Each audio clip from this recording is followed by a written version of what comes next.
President John Dramani Mahama also addressed Ghana's economic vulnerability, pointing out that the nation's over-reliance on raw material exports exposes it to global price fluctuation and external stock. He indicated that it is time to transition into a value-added industrialized economy that creates jobs, boosts exports, and reduces Ghana's reliance on imports.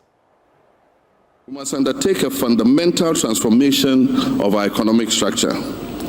Ghana's economy has been heavily reliant on the export of raw materials, such as gold, cocoa, and crude oil, leaving us vulnerable to global price fluctuations and external shocks.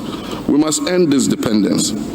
It is time to transition to a value-added industrialized economy that creates jobs, that boosts exports, and reduces our reliance on imports.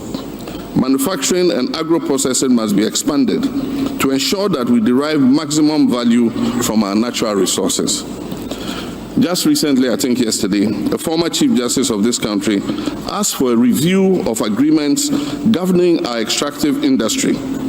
She describes the current agreements as coming from the Guggisberg era.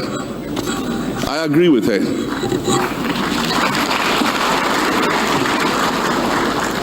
There must be increased indigenous participation in the exploitation of our natural resources. Ghana must earn more from its natural resource endowment if we are to create wealth and prosperity for our people.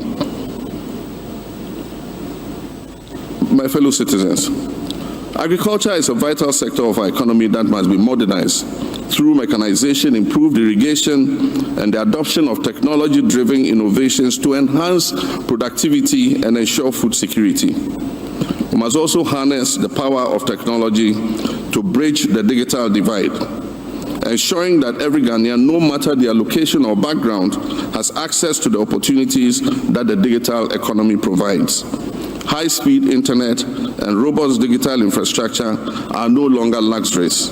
They are necessities that fuel economic growth and global competitiveness. My fellow citizens, all this must be underpinned by urgent governance reforms that promote transparency and hold leadership accountable to the people in whom sovereignty resides. The policies required to bring our economy back on track and sustain the gains made will require multi-stakeholder buy-in. Short-term convenience, which has informed economic decision-making in the past, must give way to long-term and medium and long-term strategic planning, which will help us to avoid the cyclical economic booms and busts that have wreaked havoc on our people. My fellow citizens, I have the political will to see through such reforms, but these reforms must be the product of our collective thinking and synthesization of well-considered proposals from stakeholders in the Ghanaian economy.